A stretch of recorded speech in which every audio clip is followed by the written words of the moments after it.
Faz uns 2 anos mais ou menos que eu comecei a testar receitas de pasta à base de cera de abelha e de óleos para aplicar nos meus projetos de marcenaria, tanto em projetos de mobília quanto em projetos de uso culinário, como tábuas de corte, por exemplo. Durante esse período eu testei muita coisa, desde as mais naturais, para aplicar em tábuas e utensílios de cozinha, até receitas à base de solvente e com pigmentos para alterar o tom de cor das madeiras onde essa cera é aplicada. Durante esses testes, muita coisa foi sendo descartada, mas 3 receitas se mantiveram desde o primeiro uso, aquelas que mais me agradaram, que eu gostei mais da forma de preparo, da aplicação, da durabilidade e do resultado final como um todo.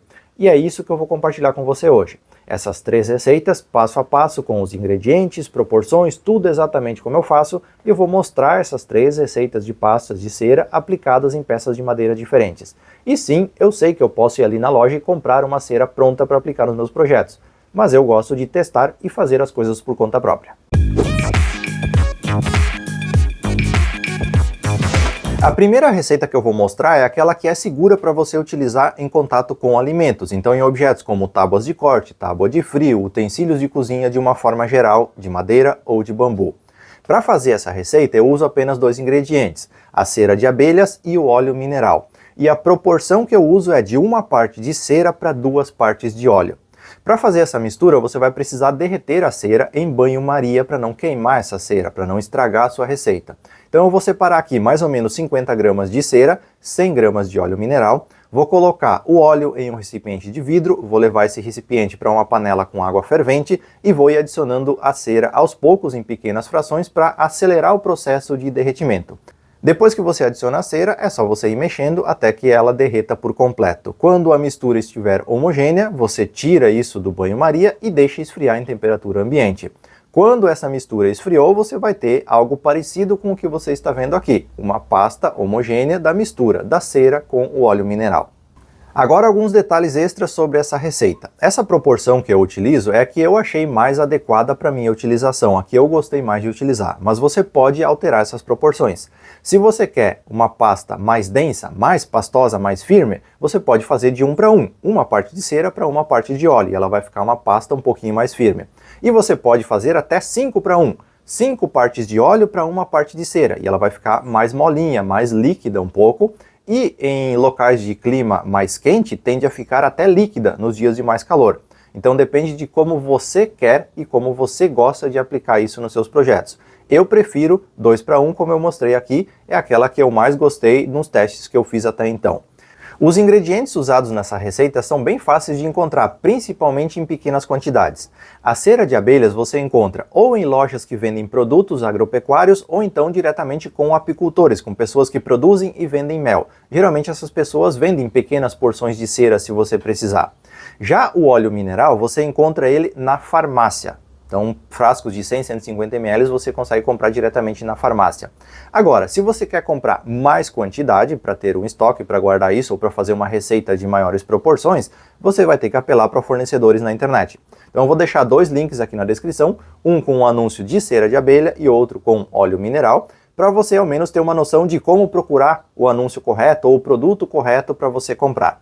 Agora a próxima receita que eu vou mostrar é de uma cera à base de solvente, que jamais pode ser usada em algum objeto que terá contato direto com alimentos. Então use essa cera somente para mobílias, ferramentas, coisas de oficina de uma forma geral ou mobiliário residencial, mas nunca em algo que terá contato com alimento. Para fazer essa receita de cera, eu uso a cera de abelhas, óleo de linhaça sintético e água rasa em proporção de 1 para 1 para 1, ou seja, 1 parte de cera para 1 parte do óleo para 1 parte de água rasa. Para fazer a mistura, a diluição desses componentes, eu adiciono o óleo de linhaça e a água rasa em um recipiente de vidro, levo isso para o banho-maria, coloco a cera, misturo, mexo até derreter a cera por completo, daí eu tiro do banho-maria e deixo descansando e esfriando em temperatura ambiente.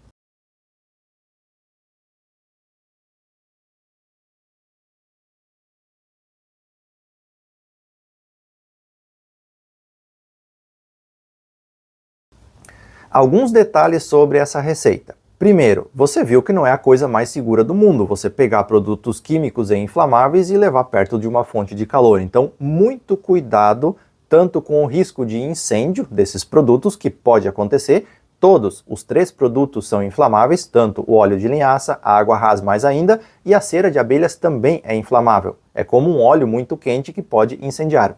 No banho-maria, assim, não tem risco, não tem perigo. Então, para você diminuir ainda mais o risco, você pode ferver a água no fogão e levar essa panela com a água fervida para um local ventilado para você fazer essa mistura, o derretimento da cera, em um local que não seja tão fechado.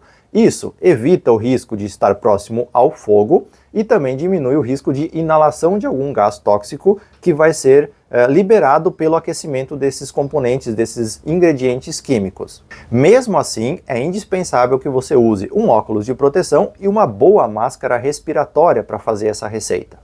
Agora algumas questões sobre o motivo da utilização da escolha desses ingredientes. A cera de abelhas é uma cera que vai criar uma camada de proteção impermeável nas peças onde você aplicar. Mas o óleo de linhaça, ele serve para aplicação em assoalhos de madeira. Então ele é um óleo específico para uso em madeira. Já tem agentes secativos ali dentro que aceleram o processo de secagem. A água rasa é um diluente para tintas a óleo, para produtos à base de óleo. Então ela serve para agilizar a diluição do óleo de linhaça com a gordura da cera. Então ela acelera esse processo de diluição e facilita com que não haja a divisão desses produtos por conta de suas densidades diferentes. Então ela atua como um diluente nessa mistura. Além de, por ser um solvente, facilitar na secagem dessa mistura após aplicada em uma peça de madeira. Então a tendência sempre é do solvente evaporar, ele tem componentes voláteis na sua composição, então ele vai evaporar de uma forma muito mais acelerada e vai facilitar a secagem dessa cera após aplicada em uma peça de madeira. Os ingredientes usados nessa receita também são muito fáceis de encontrar. A cera de abelha eu já mencionei anteriormente, o óleo de linhaça você encontra em casas, em lojas de tinta e a água ras também. Então é super fácil de você encontrar tudo que foi usado aqui. As proporções, assim como na outra receita, você também pode testar diversas opções diferentes. A que eu mais gostei dos testes que eu fiz foi essa de 1 para 1 para 1. Essa receita aqui ela tem uma particularidade, nem sempre ela fica 100% diluída, homogênea após esfriar. Então é normal que no fundo do recipiente fique um pouquinho mais oleosa, um pouquinho mais líquida e na parte de cima do recipiente fique um pouquinho mais pastosa, mais cera. Então isso é totalmente comum e você pode usar dessa forma ou quando chegar no finalzinho do recipiente ali, você acrescenta uma nova receita por cima dessa, para diluir aquele óleo com mais cera, por exemplo. Agora a terceira e última receita do vídeo de hoje é a cera pigmentada, para você escurecer o tom da madeira onde ela vai ser aplicada. Essa receita usa exatamente a mesma receita da cera à base de solvente, ou seja, cera, óleo de linhaça e água ras, a mesma proporção que já foi feita anteriormente, porém com um ingrediente extra que é o betume, que você também encontra em lojas, em casas de tintas. E não tem uma proporção exata. Eu adiciono a olho mesmo, intuitivamente, um pouco de betume nessa mistura quando ela está quente ainda, mexo bem para tornar tudo homogêneo, e daí depois tira do banho-maria e deixa esfriar como foi com as outras receitas que a gente fez até agora. Então é a mesma cera à base de solventes com o betume adicionado. O betume também é diluído com solventes, então por isso que ele vai nessa receita. A quantidade de betume que você adiciona vai ser o tom final de cor dessa cera, então quanto mais betume, mais escura tende a ser a mistura final. Se você quiser uma cera pigmentada que não seja preta com o tom do betume, você pode testar outros tipos de corante e fazer misturas de acordo com a sua necessidade. O que eu já testei e que funciona relativamente bem? Corantes usados em chocolate, porque eles são usados em chocolate que é uma gordura, que é oleoso, assim como é a cera de abelha, assim como é o óleo de linhaça. Então, se você adicionar corante de chocolate na mistura de cera, ela vai pegar um tom de cor, de acordo com o corante que você escolheu, e esse corante vai se diluir na mistura. Se você pega qualquer outro tipo de corante que não se mistura corretamente no óleo, você vai ter pontos escuros e pontos claros nessa mistura, então não vai ficar homogêneo. Então se você quiser testar outras cores, que não seja o preto do betume, procura corante de chocolate em qualquer loja que venda produtos para confeitaria, ou nos mercados, por exemplo, e mistura isso intuitivamente também, faça testes na mistura de cera que você já fez. Inclusive o corante para chocolate ele serviria para aquela primeira receita que pode ser usado em contato com alimentos, já que ele é um item alimentar. Agora eu vou aplicar essas 3 receitas de cera em peças de madeiras diferentes para você ver lado a lado a diferença entre cada uma delas sendo aplicada na prática.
E aqui você pode ver aquelas peças de madeira 24 horas após a aplicação da cera. Então você pode ver que, via de regra, a cera natural, vamos chamar assim, ela altera um pouco o tom da madeira. Então você percebe aqui um pouquinho a sensação de estar molhada a madeira, ou de ter alguma coisa aplicado. Aqui a base de solvente não tem essa tonalidade tão escura como aqui. E aqui a base de betume. No Pinus também, ó, você percebe que tem alguma coisa aplicada aqui, ó, tem uma faixa que divide aqui, ó, você percebe isso quando em lado a lado aqui, ó, tem a parte onde foi aplicada a base de solvente, e aqui é a com betume. Aqui no Cedrinha, ó, também mais escura natural, mais clara a base de solvente, então aqui é mais escura com betume, e aqui na Garapeira a mesma coisa, ó, natural, com solvente e com betume. Bom, agora deixa eu falar um pouquinho sobre a aplicação dessas ceras nas peças de madeira. Nas tábuas de corte e utensílios de cozinha, especificamente, eu faço da seguinte forma. Eu aplico uma camada generosa de cera nessa tábua, nesse utensílio, e daí, usando o soprador térmico, eu aqueço a cera para que ela se torne líquida e penetre mais profundamente nos poros abertos da madeira, criando assim uma camada de proteção mais profunda, mais espessa. Então eu aqueço toda a camada de cera que eu apliquei. Depois desse aquecimento, eu passo o paninho de aplicação novamente, porém sem pegar mais cera, para deixar essa camada, essa película mais uniforme. Depois que tudo isso está seco, você pode, adicionalmente, lustrar um pouco com um papel toalha. Aqui na parte de trás da tábua você pode ver, eu apliquei a cera somente em metade dessa tábua para você ver a diferença do antes e depois desse método de aplicação.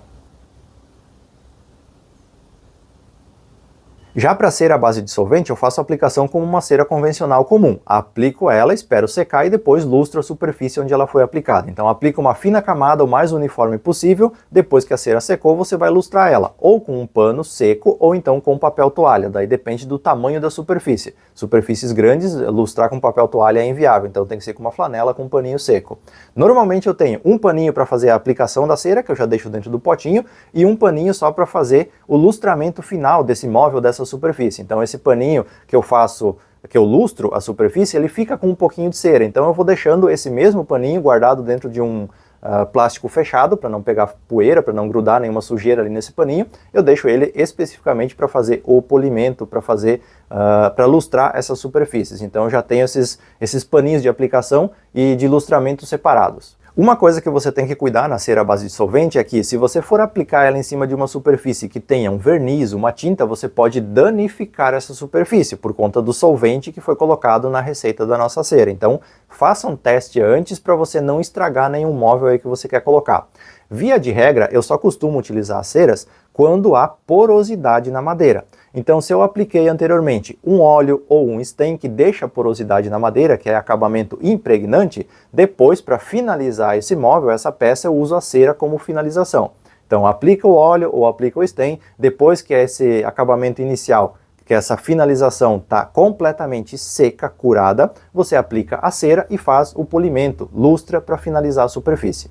Essa cera à base de solvente eu uso bastante ela aqui na oficina, então em todos os móveis, digamos assim, da oficina eu tenho ela aplicada também, principalmente na bancada, que se cair alguma coisa molhada em cima, ela tem essa película de proteção por conta da cera, então essa umidade, essa água ou qualquer coisa que cair não vai penetrar no tampo da bancada. Outra utilização é em grampos de madeira. Por exemplo, se você tem um grampo com uma barra de madeira, você pode aplicar essa cera e a cola que cair nesse grampo não vai ficar grudada na madeira, vai ser fácil de remover com uma espátula posteriormente. Então, como proteção para as coisas da oficina, é bem interessante. Eu uso muito também em cabos de ferramentas, que são de madeira, e em ferramentas e gabaritos feitos de madeira. Você só tem que tomar cuidado porque é uma cera, então a tendência é que ela deixe a superfície lisa. Então, se for um local onde você precisa de aderência, você não aplica, porque senão você vai ter problemas para utilizar essa superfície posteriormente. Bom, e era isso que eu tinha para compartilhar com você hoje sobre as ceras que eu utilizo. Então, a partir de agora, quando você me ouvir falando em um vídeo que eu apliquei uma finalização à base de cera de abelha, pelo menos você sabe o que é e como fazer. Se você ficou com algum tipo de dúvida específica, deixa um comentário aqui dentro da minha disponibilidade e eu tento ir respondendo todos e interagindo com todos vocês. No mais, muito obrigado por ter acompanhado mais esse vídeo e eu te vejo em uma próxima oportunidade.